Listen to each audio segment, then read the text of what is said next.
জঙ্গল সাফারি হচ্ছে।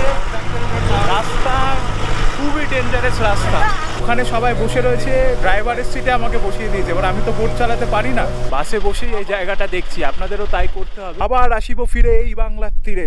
না না, আমি এখন বাংলাতে নেই, আমাদের পশ্চিমবঙ্গ ছেড়ে অনেকটা ভারতবর্ষের দক্ষিণ প্রান্তে চলে এসেছি। আর এসেছি কি জন্য জানেন? ঘুরে দেখতে উটি, সেই সাথে আপনাদের ঘুরিয়ে দেখাবো এই উটির বিখ্যাত কিছু জায়গা। তো চলুন শুরু করা যাক আজকের পর্ব। এই পর্বগুলো আপনারা দেখতে থাকুন, দেখে একটা আইডিয়া পাবেন কিভাবে কম সময়ে কম খরচায় আপনারা সম্পূর্ণ উটি ঘুরে দেখবেন। উটিতে কি রয়েছে দেখবেন। দেখুন তো আপনাদের পছন্দ হয় নাকি? পছন্দ হচ্ছে? চারিদিকের এই জঙ্গল, এই পাহাড়, ওই দূরে নীলগিরি পাহাড় হচ্ছে যখন, দেখুন ভিডিওটা। জীবনে প্রথমবার পাহাড় দেখার এক অনন্য আকাঙ্ক্ষা, তার সাথে রয়েছে এক দুর্ধর্ষ জঙ্গল সাফারির অভিজ্ঞতা। আমাদের আজকের পর্বে আপনাদের ঘুরিয়ে দেখাবো নীলগিরি পাহাড়ের রানী উটি। উটি যাওয়ার জন্য আপনাদের সবার আগে পৌঁছতে হবে কোয়েম্বাটুর রেলওয়ে স্টেশন। কলকাতা থেকে কোয়েম্বাটুর যাওয়ার জন্য সবথেকে ভালো দুটি ট্রেন হলো শালিমার টিভিসি সুপারফাস্ট এক্সপ্রেস আর গুরুদেব এক্সপ্রেস। কোয়েম্বাটুর থেকে উটি যেতে হবে বাই রোডে। আপনারা চাইলে বাসে করেও যেতে পারেন অথবা ক্যাবে করেও যেতে পারেন। বাসে করে গেলে ভাড়া পড়বে 70 থেকে 80 টাকা, ক্যাবে করে গেলে ভাড়া পড়বে 2,500 থেকে 3,000 টাকা। আজকের এই পর্বটা শুরু হচ্ছে একেবারে কোয়েম্বাটুর রেলওয়ে স্টেশন থেকে। দেখুন, এই হচ্ছে রেলওয়ে স্টেশন, আমি একেবারে তার বাইরেই দাঁড়িয়ে রয়েছি। আমাদের গন্তব্য হবে হচ্ছে উটি। তো ব্যাপার হচ্ছে এখনও আমি উটি কিভাবে যাব সেটা এখনও ঠিক করে উঠতে পারিনি। এখন বাইরে দাঁড়িয়ে রয়েছে স্টেশনের, এখান থেকে যদি ক্যাব পেয়ে যায় তো চলে যাব, কারণ বাসে করে না এখন যাওয়ার মতো সময় নেই। এখন বিকেল 4টে বেজে গিয়েছে। এইবার বাসে করে যেতে গেলে মোটামুটি 7-8 ঘন্টা আপনার হাতে রাখতে হবে। লোকাল বাসের মতো সুবিধা এসি বাসটা খুব একটা চলে নয়, লোকাল বাসেই যেতে হবে। এবার আপনারা যদি চান শেয়ার ক্যাবে যাবেন, তাহলে আপনাদের যেমন বললাম নিউ বাস স্ট্যান্ড থেকে ধরতে হবে। এবার দেখি আমি যদি স্টেশনের বাইরে থেকে কোনো ক্যাব পেয়ে যাই তো এখান থেকে বেরিয়ে যাব, নাহলে নিউ বাস স্ট্যান্ড থেকে ওখান থেকে ক্যাব নিয়ে নেব।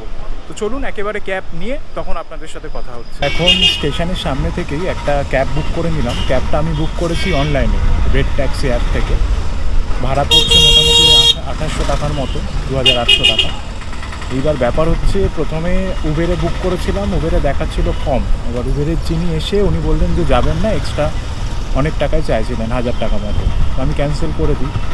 তারপর এখানকার যে লোকাল অটোওয়ালারা রয়েছেন তারা এসে মানে বিভিন্নভাবে বিরক্ত করছিল যাওয়ার জন্য। এর জন্য এটা আমি কিন্তু আর কোথাও দেখিনি, এখানেই দেখছি।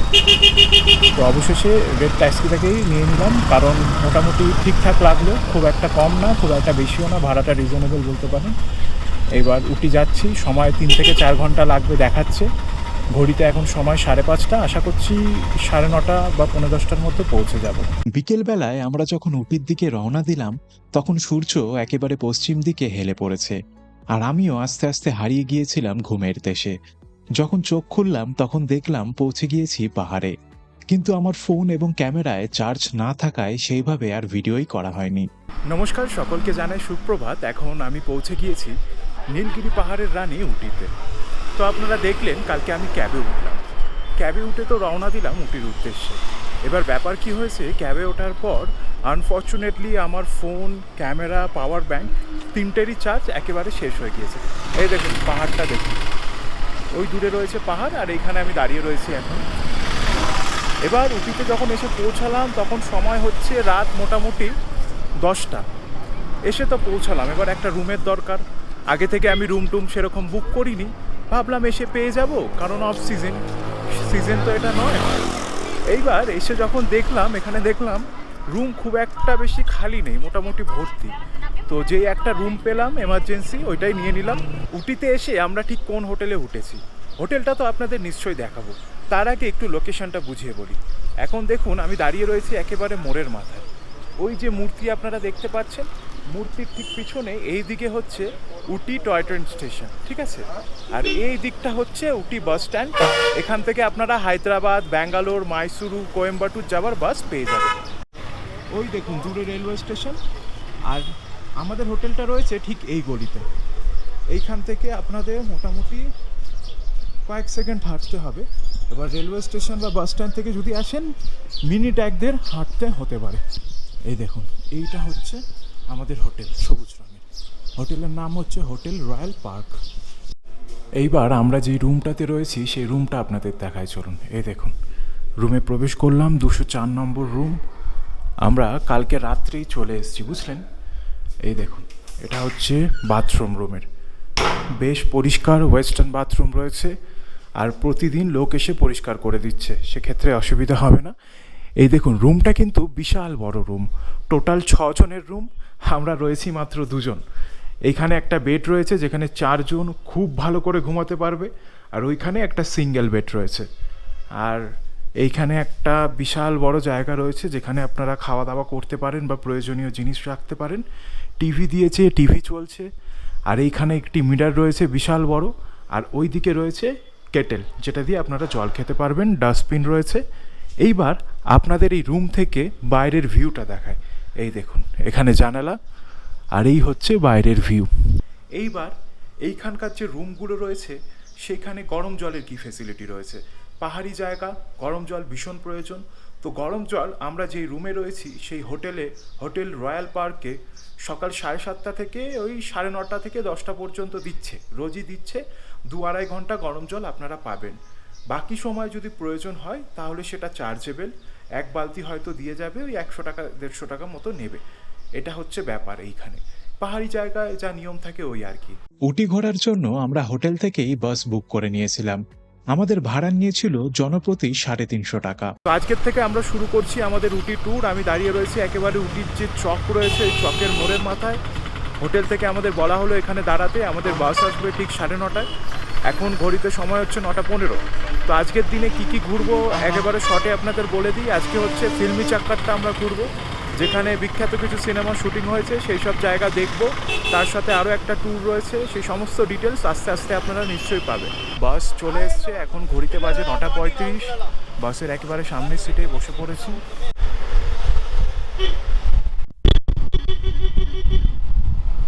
आपका कॉस्टली आइटम्स गाड़ी में नहीं रखना है। Cell phones, money purse, jewelleries ऐसा वाला आइटम्स नहीं रखना है गाड़ी में। আজকে আমরা চলে এসেছি আমাদের এই যে ট্যুরটা হচ্ছে, এই ট্যুরের প্রথম ট্যুরিস্ট স্পট। এই জায়গাটার নাম উনি বলছেন গলফ লেন। আমার পিছনে আপনারা দেখতে পাচ্ছেন বিশাল গলফ লেন। তো ব্যাপার হচ্ছে এই গলফ লেনে সাধারণ মানুষের কিন্তু প্রবেশের কোনো অনুমতি নেই। আমাদের গাইড দাদা যা বললেন, এখানে সাধারণ মানুষ ঢুকতে পারে না।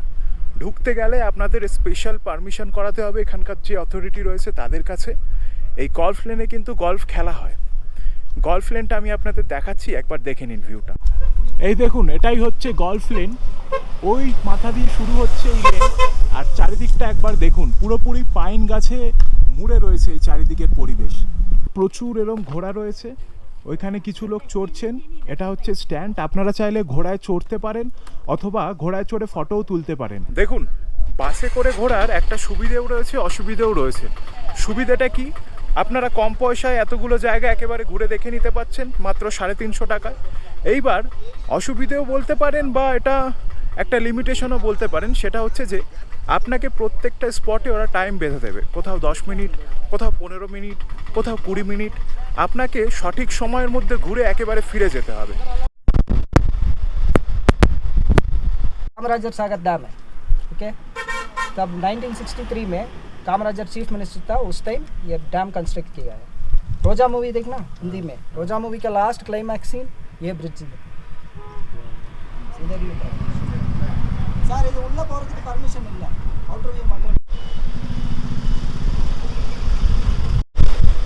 তো এখন যেই টুরিস্ট স্পটটা আপনারা দেখলেন, যেখানে রোজা সিনেমার ক্লাইম্যাক্স শুটিং হয়েছিল, সেখানে কিন্তু নেমে ফটো বা ভিডিও তোলার কোনো পারমিশন নেই, তাই নেমে আপনাদের দেখাতে পারলাম না।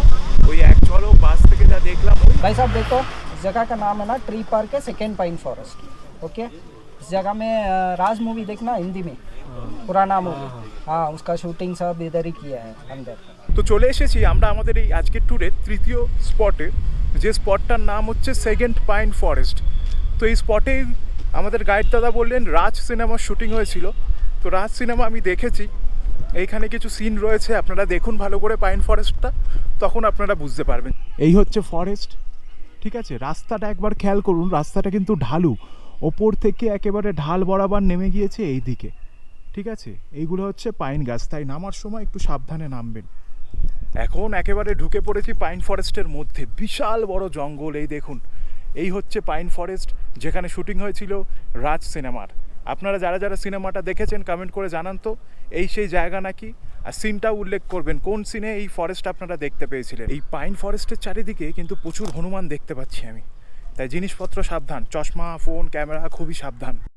দেখুন প্রকৃতি আমাদের কত সুন্দর একটা পরিবেশ দিয়েছে, এত সুন্দর চারিদিকের পরিবেশ, আর আমরা প্রকৃতিকে কি ফিরিয়ে দিয়েছি জানেন? এই দেখুন এইগুলো, সত্যি কি বলবো আমি জানি না। এইখানে আবার কিছু লোকাল লোক রয়েছেন, তারা দেখছি চা পাতা বা অন্য কিছু চাষ করছেন। কি চাষ করছেন আমি ঠিক জানি না, কিন্তু অধিকাংশই মহিলারা কাজ করছেন। এই দেখুন পাইন ফরেস্ট মোটামুটি ঘুরে দেখলাম, খুবই ভালো লাগছে। খুব একটা বেশি সময় লাগবে না পুরোটা ঘুরে দেখতে আপনাদের, তাই তাড়াহুড়ো করবেন না, আস্তে আস্তে দেখবেন। ये 9th माइल शूटिंग स्पॉट है इसका नाम। ओके अंदर जाके देख लो। তো চলে এসেছি আমরা আমাদের পরবর্তী স্পট। এই জায়গাটার নাম হচ্ছে 9th মাইল শুটিং স্পট। এখানে সব পুরনো দিনের যেসব হিন্দি সিনেমা আরও তামিল সিনেমা, সেই সব সিনেমার শুটিং মূলত হয়েছে। এইবার এইখানে ড্রাইভারদা আমাদের সময় দিয়েছেন 30 মিনিট। 30 মিনিট এই পুরো জায়গাটা ঘুরে দেখব, আপনাদেরও দেখাবো। আর এখানে এন্ট্রি ফি নিল 40 টাকা, ক্যামেরার জন্য 20 টাকা এন্ট্রি ফি, আমার গোপ্রোর জন্য কোনো চার্জ নেননি। তো আমি একেবারে সেই নিচ থেকে এখন ওপরের দিকে উঠে যাচ্ছি। হাঁটতে কিন্তু খানিকটা কষ্ট হচ্ছে, মানে কষ্ট হচ্ছে না, হাঁপিয়ে যাচ্ছি। তো আপনারা সময় নিয়ে আস্তে আস্তে হাঁটবেন, কারণ একেবারে চড়াই রাস্তা, কোনো সিঁড়ি নেই, পাহাড়ি রাস্তা। সেই বুঝে সেই রকম জুতো পরে আসবেন, ট্রেকিং শু পরে আসলে খুবই ভালো হয়। এই রাস্তা ধরে সামনের দিকে যতই এগিয়ে যাচ্ছি, চারিদিকের প্রাকৃতিক যে সৌন্দর্য তা বৃদ্ধি পেয়েই যাচ্ছে। মানে আমি ভাষায় প্রকাশ করতে পারবো না যে এত সুন্দর সিনারি রয়েছে চারিদিকে। এই দেখুন এখন যে জায়গাটিতে আমি দাঁড়িয়ে রয়েছি, সেখান থেকে একটা 360 ডিগ্রি ভিউ আপনাদের দিই। পুরো জায়গাটা খুব ভালো দেখা যাচ্ছে। এই দেখুন, এই যে ওই দূরে পাইন ফরেস্ট, যেখানে রাজ সিনেমা শুটিং হয়েছিল। আর এই হচ্ছে 9th মাইল। এটা বুঝতে পারলাম যে এখানে শুটিং তো হয়েছিল রাজা হিন্দুস্তানি সিনেমার, তাছাড়া বেশ কিছু রিজিওনাল তামিল সিনেমারও শুটিং হয়েছিল। আপনারা যদি জানেন যে কোন কোন সিনেমার শুটিং এখানে হয়েছিল, তো কমেন্ট করে একবার জানান তো, তাহলে আমি দেখবো সিনেমাগুলো আর কানেক্ট করার চেষ্টা করব। তো আমার মোটামুটি এই 9th মাইল ঘোরা শেষ, আমি এখন বেরিয়ে যাচ্ছি আমাদের বাস যেদিকে রয়েছে সেই দিকে। এইখানেও দেখুন প্রচুর ঘোড়া রয়েছে 9th মাইলের সামনে, আপনারা চাইলে ঘোড়ায় চড়তে পারেন, ফটোও তুলতে পারেন। এখন আমরা চলে এসেছি পাইকারা ড্যামের একদম সামনে। এখানে গাড়ি 2-3 মিনিট দাঁড়াচ্ছে, আপনাকে গাড়িতে বসেই দেখতে হবে, এখান থেকে নেমে দেখতে পারবেন না। এই দেখুন এই হচ্ছে ড্যাম। এই ড্যামের যে চারিদিকের এরিয়াটা রয়েছে একবার দেখুন আপনারা, একেবারে পাহাড়ে জঙ্গলে ঘেরা জায়গা, তার মাঝখানে ড্যাম তৈরি করা হয়েছে। এই যে, তো আমি এই দেখুন বাসে বসেই এই জায়গাটা দেখছি, আপনাদেরও তাই করতে হবে। এবার ব্যাপার হচ্ছে এখানে নামাচ্ছেন না কেন? এনারা বলছেন যে পাইকারা যে লেক রয়েছে সেই লেকে খানিকটা বেশি সময় দেবেন বোটিং করার জন্য।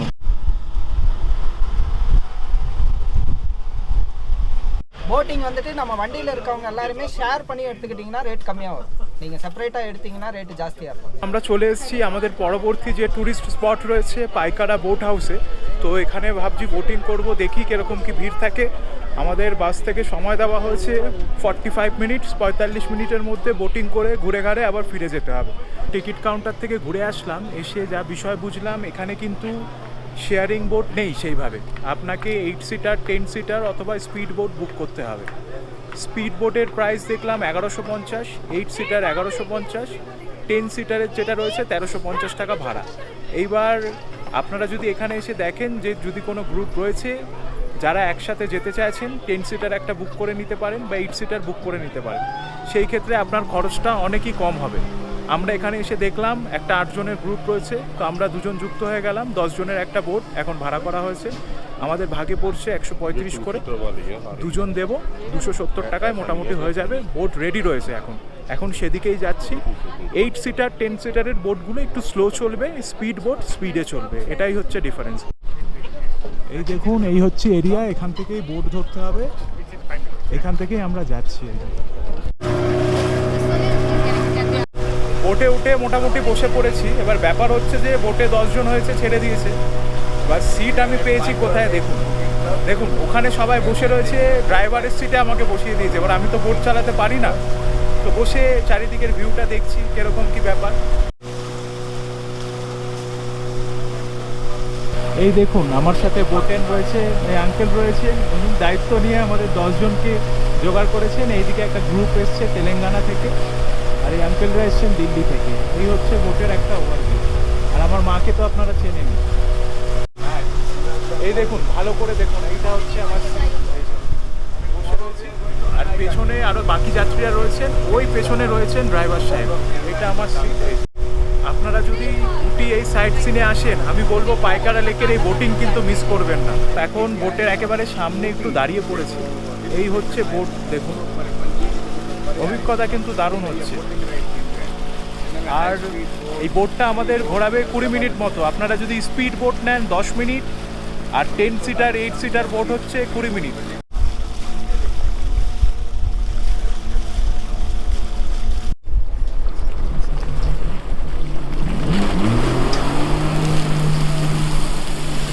পাইকারা লেকের রাইড শেষ করে এই নামলাম সবে, এখনো ওপরে উঠিনি। এই নেমে দাঁড়িয়েছি, এই হচ্ছে লেক। এখান থেকেই আপনাদের বোট নিতে হবে, এখান থেকেই আপনাকে নামাবে। এইবার অভিজ্ঞতার কথা যদি বলি, দুর্দান্ত অভিজ্ঞতা, কারণ আমাদের সাথে যে গ্রুপটা ছিল, অসাধারণ কিছু মানুষ ছিল ভারতবর্ষের বিভিন্ন প্রান্ত থেকে। দিল্লির একজন প্রবীণ লোক ছিলেন, তিনি দায়িত্ব নিয়ে পুরো গ্রুপটা জোগাড় করে একসাথে একটা বোট জোগাড় করে রাইডটা কমপ্লিট করিয়ে দিলেন খুবই কম সময়। ভাড়া পড়লো 270 টাকা দুজনে। এই যে লেক আপনারা দেখছেন, এটা কিন্তু একেবারে কৃত্রিমভাবে নয়, একেবারে পুরোটাই কমপ্লিট প্রাকৃতিক লেক। পাইকারা লেকে বোটিং করার পর আমরা যে বাসে উঠলাম, বাসে ওঠার পর আমাদের মুদুমালাইয়ের দিকে নিয়ে যাওয়া হচ্ছিল বাসে করে। তো মাঝখানে এক জায়গায় লাঞ্চ ব্রেক দেওয়া হলো, সময় দেওয়া হয়েছে 30 মিনিট। এইখানে কিন্তু বেশ ভালো হোটেল রয়েছে, ভেজ নন ভেজ সমস্ত ধরনের হোটেলই রয়েছে, আপনারা চাইলে খাওয়া দাওয়া করতে পারেন।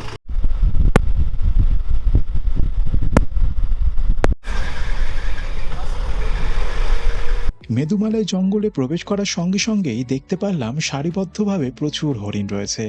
এত সামনে থেকে এত হরিণ এর আগে কখনো দেখিনি।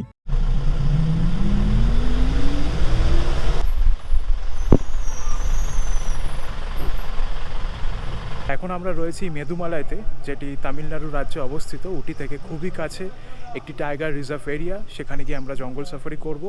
এই হচ্ছে আমাদের জিপ। জিপে করে সাফারি করতে নিচ্ছে পার পারসন 350 টাকা। 1 ঘন্টা সাফারি হবে। এবার কোথায় যদি আপনারা বিভিন্ন ধরনের অ্যানিমেলস দেখতে পান, তখন 5-10 মিনিট করে ওনারা দাঁড়াবেন বলবেন। এবার ওই যে পিছনে বাস দেখছেন, বাসই আমাদের এখানে দাঁড় করিয়ে দিল। বাস থেকে আপনাদের নামতে হবে না, জিপের যে সংগঠন রয়েছে সেখান থেকেই লোক গিয়ে আপনাদেরকে বলবে কি বৃত্তান্ত, কত প্রাইস, কিভাবে ঘোরানো হবে, সেই সমস্ত কিছু। এই হচ্ছে জিপ। এবার দেখি, চলুন। তো মেদুমালাইতে এরকম জিপ রয়েছে, দেখুন এই হচ্ছে জিপ।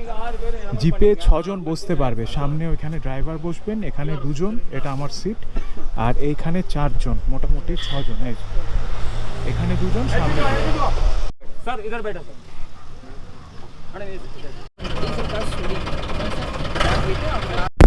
ছজন হওয়ার পরে কিন্তু জিপ আমাদের ছেড়ে দিয়েছে, ভালো স্পিডে চলছে।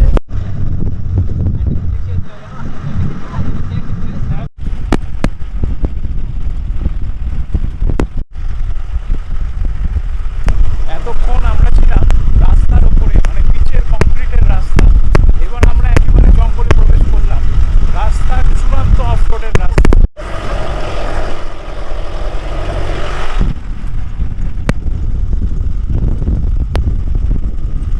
এখন আমরা যেখান থেকে যাচ্ছি সেখান থেকে দূরে নীলগিরি পাহাড় দেখা যাচ্ছে। চলুন আপনাদের দেখাই।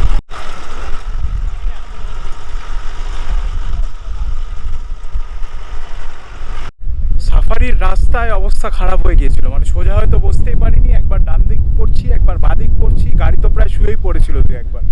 তো ছাড়ুন সেসব কথা। জঙ্গলের মধ্যে সাফারি করতে গেলে, পাহাড়ি রাস্তায় সাফারি করতে গেলে এইটুকুনি তো সহ্য করতে হবে, তাই না? তো এখন আমাদের যে সাফারির এই জিপ রয়েছে, আমাদের দাঁড় করিয়ে দিল একেবারে নীলগিরি মাউন্টেনের সামনে।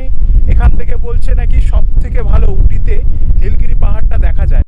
এই দেখুন রাস্তাটার অবস্থা, দেখুন অনেকটা এরকম।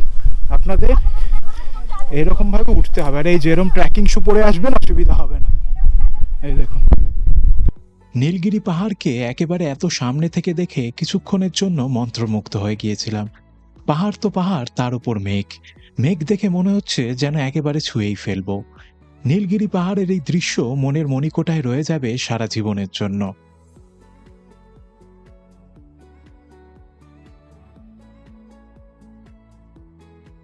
আমাদের নীলগিরি পর্বত দেখা হয়ে গেল, এবার আমরা যাচ্ছি আমাদের পরবর্তী গন্তব্যের দিকে। তো চলুন দেখা যাক, দেখি কোনো পশু পাখির দেখা পাই কিনা, দেখলে তো আপনাদের অবশ্যই দেখাবো।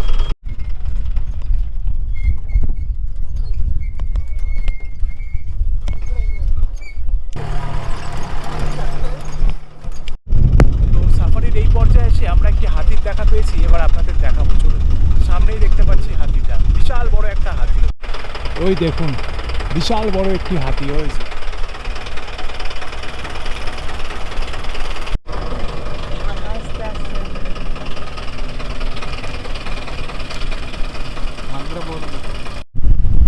সামনে একটা হাতির পাল দেখতে পেয়েছি, ওই দেখুন। এই দেখুন, সামনে একটা হাতির পাল স্নান করছে, প্রচুর হাতি রয়েছে একসাথে।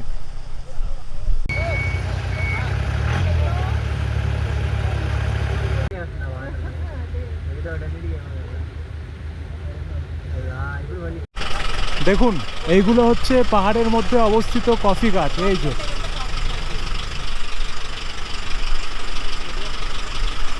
হাতি দেখার পরে ড্রাইভার সাহেব আমাদের জিপ নিয়ে জঙ্গলের এক প্রান্ত থেকে আরেক প্রান্ত ঘোরাতে থাকলেন, কিন্তু আমরা আর কোনো পশু পাখির দেখা পেলাম না।